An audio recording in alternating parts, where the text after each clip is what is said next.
की है तो भगवदानंद का अनुभव नहीं हो रहा है, हाथ में विफलता लगती है। भगवान तुम्हारे अंदर के विचार को देखते हैं। तुम्हारे विचार में यदि आंतरिक संसार के सुखों की आशा है तो वो आपके अंदर हैं, अनुभव में नहीं आएंगे। देख लो, जो लोग कहते हैं ना कि इतने वर्ष हो गए हमें नाम जप करते, उसका भाव समझो। अंदर के विचार भगवान तुम्हारे देखते रहते हैं। तुम्हारी आशा यदि संसार के भोग हैं तो सामने नहीं आएंगे, यहीं हृदय में बैठे हैं। उत्तम भाव प्राप्त करने के लिए तुम्हें अपने मन से संसार के विचार हटाने होंगे। ये जो भगवत चर्चा है, भगवान की लीला कथा है, इसमें इतनी सामर्थ्य कि आपके विचारों का परिवर्तन हो जाएगा। श्रृण्वताम स्वकथा कृष्ण पुण्य श्रवण कीर्तन हृदयंतस्थो हृभद्राणि विधुनोति सुहृत्सताम। भगवान श्री हरि श्री कृष्ण का जब यश सुना जाता है, नाम महिमा, गुण महिमा, लीला कथा, पुण्य श्रवण कीर्तन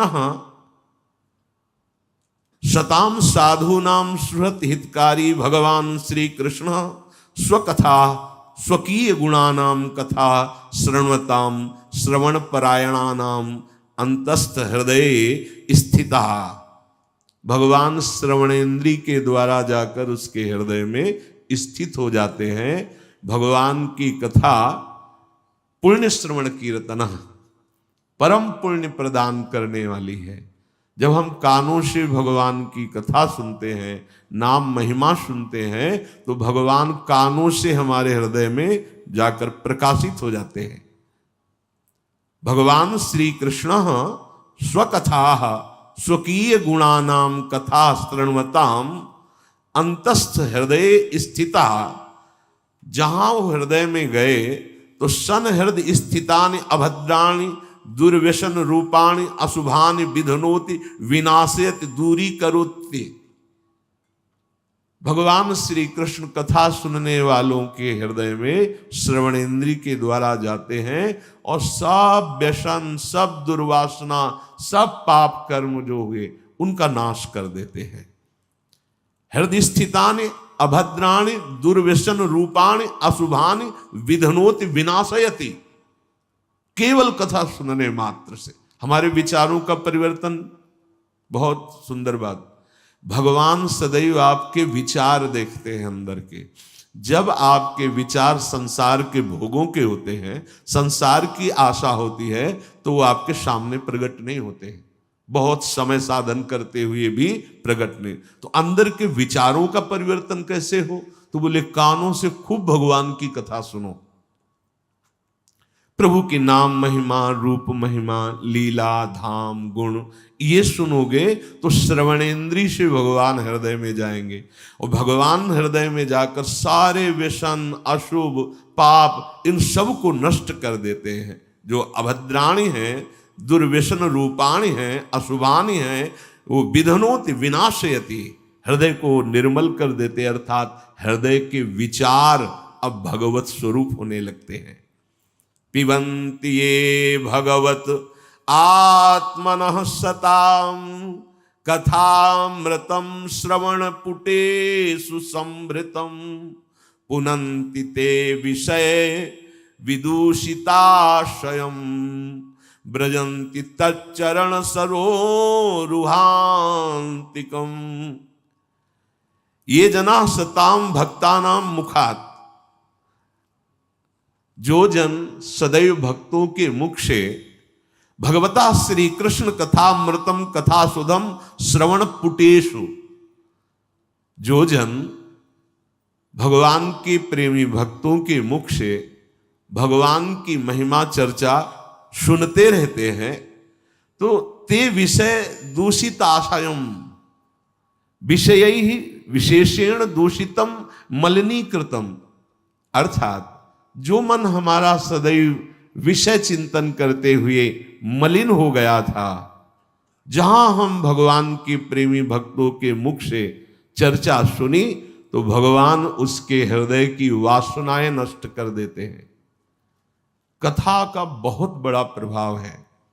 धुंधकारी ने कोई और साधना नहीं की थी, केवल 7 दिन एकाग्र चित्त होकर श्रीमद् भागवत की कथा सुनी तो पार्षद स्वरूप होकर के विमान में बैठकर गोकर्ण जी के सामने वो भगवत धाम को गया।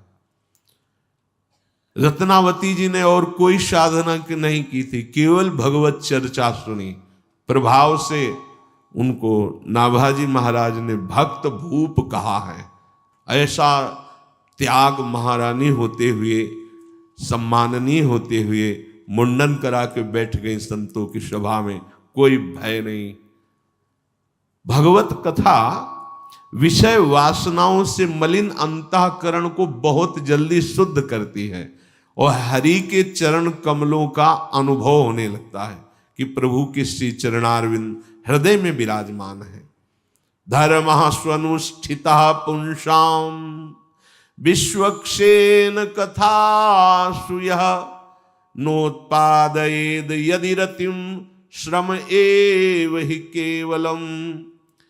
यदि आप बहुत से सब साधन करते हैं और भगवान की कथा सुनने में, सत्संग सुनने में आपकी रुचि नहीं है, तो यहां कह रहे हैं कि मानो आपको जितने भी साधन धर्मानुष्ठान किया उसका कोई फल नहीं मिला।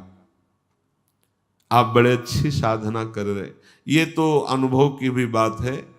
एकांत में साधन करते हुए साधक में बहुत से ऐसे दोष होते हैं जिनको नहीं त्याग कर पाता, वो सत्संग से ही दूर होते हैं। जब सत्संग में हम बैठते हैं तो सत्संग मानो दर्पण की तरह हमें दिखाता है कि हमारे अंदर कौन कौन से दोष हैं, और फिर त्याग करने की युक्तियां भी सत्संग से ही प्राप्त होती है। इसीलिए सिद्ध महापुरुष भी, जिनकी जड़ चेतन ग्रंथि का भेदन हो गया है, आत्मा राम है, वो भी भगवत चर्चा करते और सुनते रहते हैं।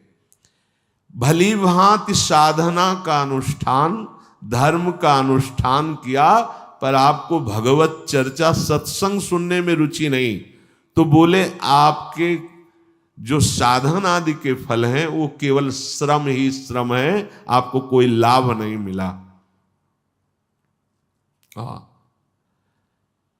स्वधर्म का फल है, साधना का फल है कि भगवत चर्चा में आपकी प्रीति हो जाए। बावरों रस में फिरे खोजत नेह की बात, कोई प्रभु की चर्चा सुना दे, कोई सत्संग सुना दे। बड़ा अहोभाग्य होता है जब सत्संग में रति, भगवत चर्चा में रति हो, अन्यथा साधना बड़ी नीरसता है। ये इसलिए कहते हैं कि इसी मार्ग में चले हैं, वर्षों चलते चलते मन नीरस हो जाता है। सत्संग में एक नया उत्साह, भगवत चर्चा में एक नई जीवनी शक्ति मिलती है, भगवान की तरफ चलने का नया उत्साह मिलता है। नहीं तो आगे चलकर फिर साधक राग द्वेष में फंस जाता है, निंदा स्तुति करने लगता है, अपने में श्रेष्ठ भाव, दूसरे में हे भाव, और वो सत मार्ग से गिर जाता है।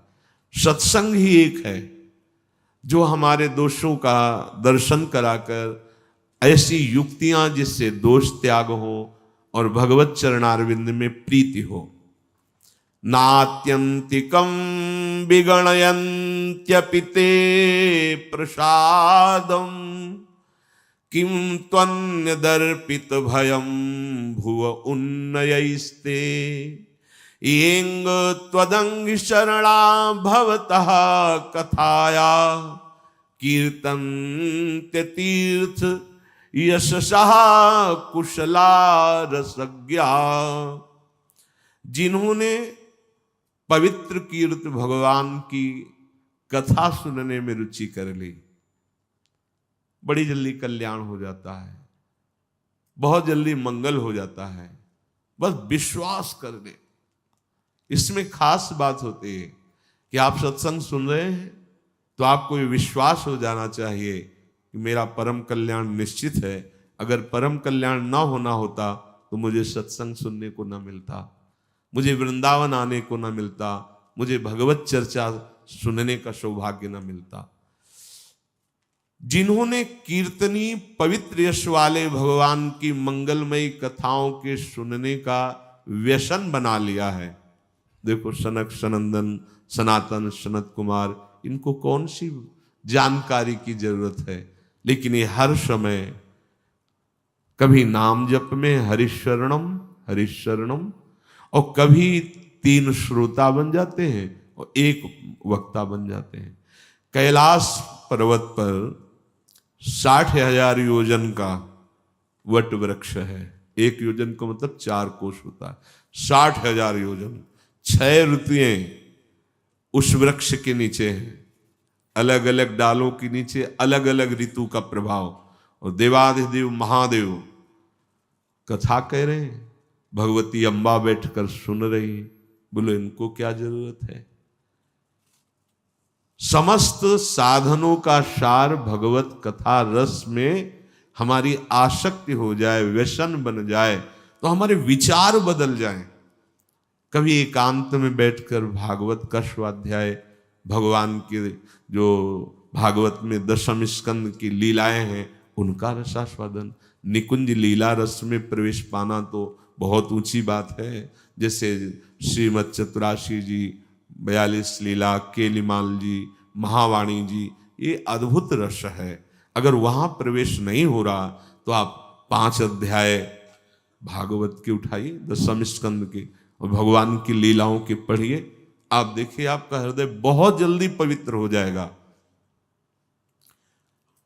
भगवान की लीला कथा पढ़ते तो हैं लेकिन दूसरों को सुनाने के लिए, और सुनाते तो हैं लेकिन अपनी वासनाओं की पूर्ति के लिए, मान सम्मान के लिए। तो जो रंग आना चाहिए वो रंग नहीं आता। नहीं तो बड़ा आश्चर्य की बात, सीधे 7 दिन में भगवत प्राप्ति। ऐसा पापी जो प्रेत योनि को प्राप्त है धंधकारी, सीधे भगवत कथा सुनने मात्र से। जो प्रभु की कथाओं का स्वाद लग गया है जिनको, बहुत से ऐसे भाग्यशाली जन हैं, अगर उनको सत्संग न मिले तो उनको जीना मुश्किल लगे कि अब हमारा जीवन किस कार्य का। बड़े भाग्यशाली। और ये पक्का देखा गया, अगर सत्संग नहीं जीवन में तो बहुत सी ऐसी साधना को नष्ट करने वाली बातें देखी गई जिनके निवारण का कोई उपाय नहीं है बिना सत्संग के। सत्संग हर समय एक जांच करवाता रहता है हृदय की, एक नवीन उत्साह देता रहता है। तो कोवा भगवतस्तस्य पुण्य श्लोके कर्मणः शुद्धि कामोन शृणुयात् द्यशः कलिमलापहम।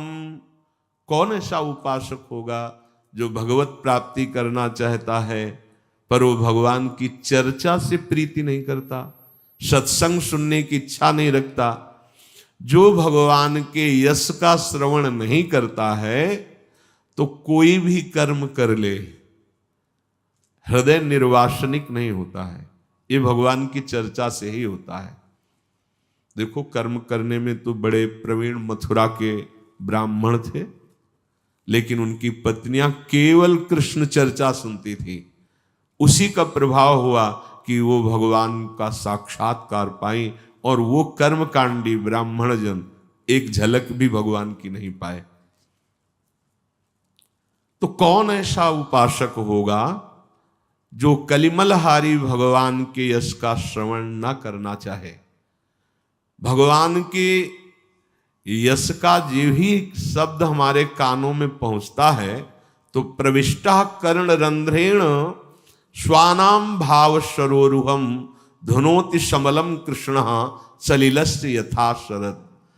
प्रभु श्री कृष्ण की महिमा, हरि नाम की महिमा जब हमारे कानों में पड़ती है तो जैसे बड़े बड़े तीर्थों का उगाहन, यज्ञ, शास्त्र स्वाध्याय, दान पुण्य, इनसे हृदय पवित्र होने की भावना होती, पाप नष्ट होने।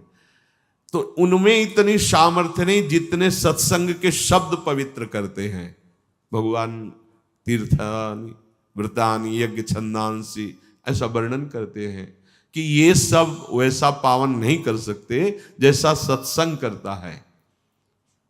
कानों में जब शब्द पहुंचते हैं भगवान की महिमा के, तो जैसे शरद ऋतु जल के मैल को दूर कर देती है, वैसे मन का मैल सत्संग के शब्दों से दूर हो जाता है। तो हम कानों से भगवान की चर्चा सुनेंगे तो हमारे हृदय के जो विचार हैं वो पवित्र हो जाएंगे। जब तक हृदय के विचार पवित्र नहीं होते तो हृदय में रहते हुए भी प्रभु अनुभव में नहीं आते, आनंद का अनुभव नहीं होता। तो तुम नित्य सच्चिदानंद भगवान के नाम का जप और उनकी चर्चा और हृदय उनको समर्पित, 3 बातें यहां कह रहे हैं। हृदय का समर्पण अर्थात एकमात्र भरोसा प्रिया प्रीतम का। कानों से चर्चा सुनने का नशा बनाओ। जब 4 साधक बैठो तो भगवत चर्चा करो, बहुत लाभ मिलेगा। भगवान भी कहते हैं बोधयंता परस्परम कथयंति च माम नित्यम तुष्यंति च रमन्ति च। परस्पर बैठकर भगवत चर्चा करने से बहुत जल्दी भगवत प्रीति जागृत होती है। उपासक इसमें असावधान रहता है। जब वहां 4 साधक बैठते तो प्रपंच की वार्ता होती, खान पान, एक दूसरे के गुण अवगुणों की नहीं करनी चाहिए। प्रभु की चर्चा करो या मौन होकर के नाम जप करो, वाणी को मौन रखो। अपनी शक्ति का नाश करते रहते हैं हम लोग। अगर हम वाणी से केवल भगवत चर्चा करें तो वाणी का वेग शमन हो जाएगा, शांत हो जाएगा। नेत्रों से उचित दर्शन करें भगवत भाव, नेत्रों का वेग शांत हो जाएगा। जबान जो बोलना और स्वाद लेना 2 इंद्रिय है इसमें। अगर हम केवल भगवत प्रसाद पाएं तो ये स्वाद की वेग वृत्ति शांत हो जाएगी। केवल वाणी से भगवत चर्चा, भगवान नाम, तो वाणी का वेग शमन हो जाएगा। और जब हमारे विचार पवित्र हो जाएंगे तो जनेंद्रिय का वेग शांत हो जाएगा। ये वेग शांत करने की युक्तियां हैं। बड़ा सामर्थ्य आ जाती है हर इंद्रिय में जब आप उससे भगवत समर्पित व्यतीत करते हैं। अब हम जब मनाया खा लिया, जो मनाया देख लिया, जो मनाया बोल दिया, जो मनाया सुन लिया, यही हमारी दुर्दशा का कारण है। इसी से हमारे हृदय में भगवदानंद की स्फूर्ति नहीं हो रही। उपासक को यहां बहुत सावधानी की बात कहें। कुछ उपासक जन प्रभु श्री कृष्ण के श्रृंगार रस का अधिकार ना होने पर, बाह्य श्रृंगार करने वाला कभी श्रृंगार रस का अधिकारी होता ही नहीं है, ये ध्यान दीजिएगा। बाह्य श्रृंगार, शरीर प्रियता, रोज गाल चिकने करो, उसके ऊपर ट्यूब लगाओ और इसके बाद जो है ये सब करके तुम सोचो श्री कृष्ण को रिझा लेंगे। बाह्य श्रृंगार करने वाला नहीं, ये तो अवधूतों का मार्ग है, परमहंसों का मार्ग है, जो देह भाव से ऊंचे उठे हुए महापुरुष हैं। तो यहां कह रहे कि उपासक को इस उपासना के मार्ग में जो महामाधुर्य रस, श्रृंगार रस कहा गया है, इसमें जैसे जैसे आगे बढ़ना होता है वैसे वैसे शरीर से उदासीनता बढ़ाई जाती है। बाहरी श्रृंगार कोई गोपी नहीं है कि आप ये सब, बिल्कुल नहीं।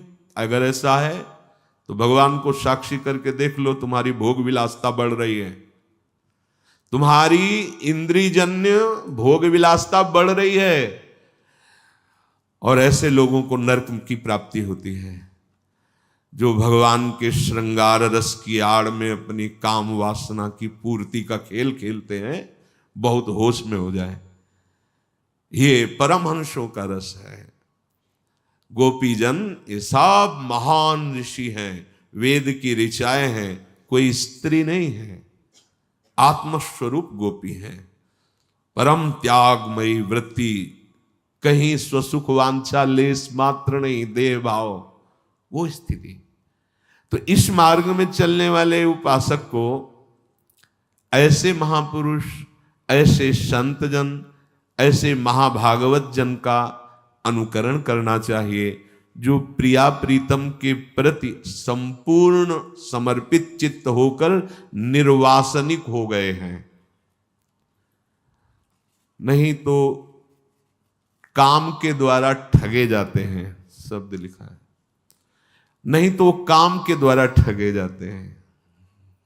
रास का मतलब ब्रह्मानंद से भी ऊपर उठा हुआ महारस है। जो ब्रह्मानंद को प्रदान करने वाले भगवान शंकर हैं, वो जहां गोपी रूप धारण करके रास का रसास्वादन करना चाहते हैं, उस रास को कैसे शब्दों से संबोधन किया जाता है? बहुत सावधान। ये महाप्रेम का एकांतिक रस, श्रृंगार रस, माधुर्य रस, परमहंसों का रस है। हम उनके बच्चे हैं, उनके मार्ग में चल रहे हैं, तो इस बात को समझना होगा। शारीरिक श्रृंगार करने वाला श्रृंगार रस का कभी अधिकारी नहीं हो सकता। शारीरिक श्रृंगार बनावट नहीं।